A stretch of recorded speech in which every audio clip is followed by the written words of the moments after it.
Hey, it's me. I'm back with more ranting, maybe? I don't know, it's not really a rant, it's just kind of thoughts in my head. That's actually this whole channel, is just thoughts in my head. So I recently saw Game Theory's video about, oh, who is W.D. Gaster from Undertale and all of that, and I was like, oh, this is cool. And if any of you've seen it, you know that MatPat, he starts off the video basically by saying he didn't want to do another Undertale video because all of his videos get so much hate because people don't like the fandom. And I started thinking to myself, I'm like, okay, why do people hate this fandom so much? I mean, I know why, but why do they hate it more than others? So let's get started with that, shall we? So first, let me clarify, I do understand why people don't like the fandoms of things like Undertale or Five Nights at Freddy's, because they become overrun by 12-year-olds who think, oh, I'm edgy because I like this, and my mom lets me watch it because it doesn't have anything bad in it. And like, yeah, I understand getting annoyed with little 12-year-olds that are into all these things and they're just like, oh, I'm so cool, and you're like, chill, kid, just chill. Of course, with any game with anthropomorphic animals in it, there's always going to be some stuff that gets made that nobody likes. But here's the kicker. Those aren't the only two fandoms that do that. You can take any fandom, and you will find the edgy 12-year-old, the person that draws the stuff you don't want to see, or you can find the weird stuff that you don't want to see. Just look on Tumblr. Literally anything you look up. Anything will have all of those. You could look up Supernatural. Everybody seems to love that fandom, which, I'm gonna have nothing against them. They're fine. They can be a bit crazy sometimes, but every fandom is. But yet, you look at their fandom, they literally ship incest as a major ship. And I've seen some crazy stuff come from there. Like, not even looking it up. Like, I will literally just be scrolling through, like, Archive of Our Own, looking for, like, a fluffy Star Wars fanfiction or something, and I will come across, oh look, here's some more Supernatural smut. That looks very wrong. Very, very wrong. And it's not just the Supernatural fandom. I tell you, every fandom. Doctor Who. I have not searched Doctor Who because I don't want to know. But I'm sure there is. I'm sure there's Doctor Who stuff out there. The crazy edgy 12-year-olds that write themselves in as a main character and like, oh, I'm the edgy emo companion. Or there's the people that ruin freaking My Little Pony. I mean, let's just not go there. That's gonna remain untouched. Star Wars. I got into it. I started reading stuff online and I was like, oh, fun fan fictions, oh, Tumblr. Oh, Tumblr, no. Tumblr ruined it with their wannabe edgy stuff, wannabe SJW stuff, wannabe all of this. And it kind of made me avoid Tumblr for a while. I followed a couple things and I was like, okay, no more searching under hashtags ever again. So now, bringing it back, it kind of baffles my mind that people take things like Five Nights at Freddy's and Undertale and they automatically just, and Minecraft as well. Like, I understand, yes, the majority of fandoms are 12-year-olds, but can't we just appreciate the creativity that went into these things?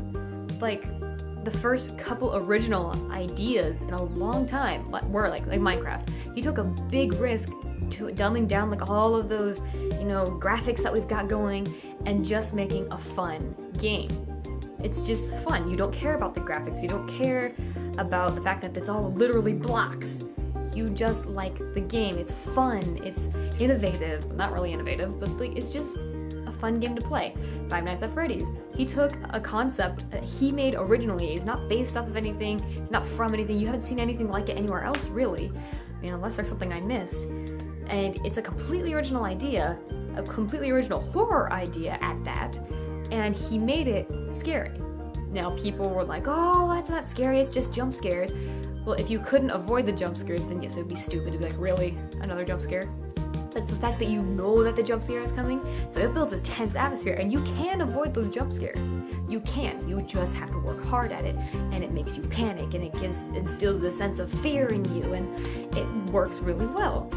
But then fandoms get involved, and then they're like, oh, this is cancer because 12-year-olds like it. It's like, but the game is good!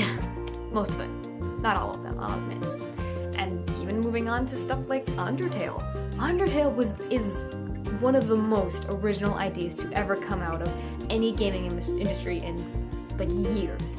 Like, how many games do you know that do that, where you're like, everything is part of the game, saving and loading and getting life and getting XP, like that is part of the game. It affects the whole world, not just you.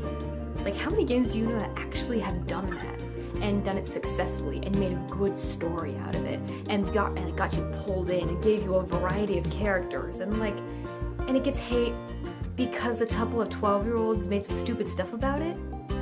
Like, this is a completely original idea and it gets so much crap and so much hate to the point where YouTubers don't want to touch it simply because fandoms go in and they're just like, this is stupid, how dare you like something I don't like, ah!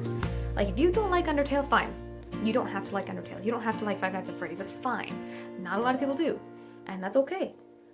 But for you to go and try and ruin other people's fun and their enjoyment of something just because you don't like it is kind of like selfish of you, in all honesty. Like, I am not a huge fan of Supernatural, but my friend and my roommate, she loves the show to death. I'm not gonna sit here and be like, you know, you shouldn't like that show because I don't like this one or two things. No, I'll sit there and I'll enjoy it with her. I'm like, okay, that's cool. That's a cool episode. I really like that monster. I like that moment. I like that emotional scene, you know? I can find things that I like in it. And, you know, she watches, you know, YouTube videos of me that I know she's not a huge fan of, like, say, like, Phaelus' horror reviews or, like, Nostalgia Critic. She's not, like, a huge fan, but she's like, okay, that was funny, that was cool, you know, we work off of it, then we agree to disagree sometimes, and sometimes she's like, well, I really like this, and I'm like, well, I'm not a huge fan, but that's okay. Like Star Wars. She's not a huge fan of Star Wars. That's fine. Not a lot of people really are, if you ask them. I just happen to like one specific character. That's all. And the fact that this hasn't, like, if this was just a little, like, Tumblr thing that happened, I wouldn't really care. There's so much crap that goes on Tumblr, like, you can't even pay attention anymore. But the fact that it's actually affecting big YouTubers like Markiplier and Game Theory and, like, other people, that they don't even want to touch an original idea simply because we can't handle the fact that they might like it or they might play it differently, it's kind of ridiculous, in all honesty. Like, say I wanted to check out, I've actually had this happen with me, Steven Universe. I actually wanted to check out Steven Universe. Everyone's going nuts over Steven Universe. But I saw all the bullying that went on that fandom, all of the Tumblr SJWs that were threatening to kill people simply because they drew a character wrong, the fact that people felt the need to ask permission to cosplay a character simply because their skin color was red. Nobody's born with red skin, person. It doesn't matter. So it's just seeing that drove me away from Steven Universe, and it kind of kills me to know that that's probably a really good show. It probably has some crazy good original ideas, but the fandom is crap and they drove me away because of the people in it. And that's probably what happened with a lot of Five Nights at Freddy's and stuff like that, but at least that fandom seems to be more accepting. Like, they're like, oh, you like this? Cool. Join us. You don't like it? Okay, well, there's probably some people that are like, how dare you not like this? But there's gonna be that everywhere. No matter what you're into. You could be into the most obscure thing, and you're gonna find somebody that does something crazy and something stupid. So, stop, basically, is what I'm trying to say. Like, if somebody doesn't like something like Five Nights at Freddy's, Undertale, Steven Universe, there's no need to go and just hate on that person. Or if somebody does like something that you don't like say if my friend got into Steven Universe and I'm not a huge fan, just judging by the fandom, I would give it a shot if she said it was really good and she's like, you have to see this because of this. I'm like, okay, I'll see it, I'll check it out. And, you know, it's just, there's this thing called human decency that you all seem to need to learn. Okay, not all, that's kind of mean.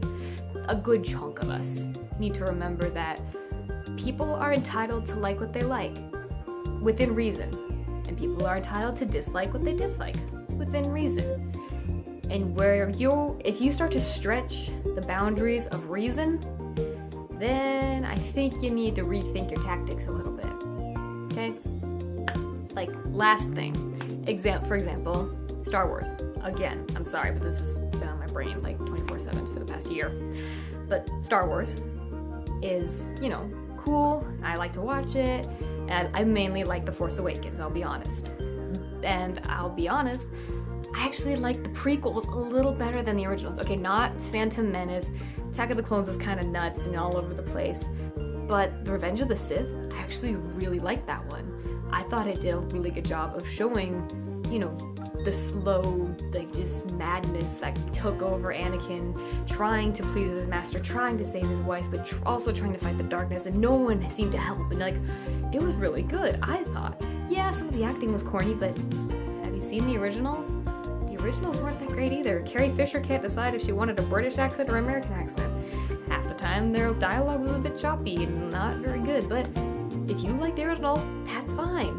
So don't hate on me for liking the prequels. Don't call me racist for not liking Finn. I just didn't like Finn as a character because he wasn't really played all that well. It's not that big of a deal. You don't like Kylo Ren, that is fine. I'm not gonna sit here and say you're a racist or you don't like abuse victims or something like that. I don't care. If you don't like Kylo Ren, that's fine. Just don't give me crap for liking him. This video is a lot longer than I intended and I feel like it went around in circles. I apologize for that. Anyway, I'm going to cut myself off here because I could go on for a long time about this because it is something that bothers me. But I'll stop here. Thank you very much for sitting through this. If you sat through the whole thing, I appreciate it, and I hope that I kind of encourage you to just kind of be more open to people, more accepting of certain things, obviously within reason. Don't stretch the boundaries of reason to make them fit your agenda. And with that said, hopefully I don't get a whole lot of hate on this. I will see you guys next Tuesday. Bye. I just realized this wasn't a Valentine's Day episode. That's my Valentine back there. Big heart. Yay. Happy Love Day. If you don't have a boyfriend or girlfriend, Netflix is always there for you.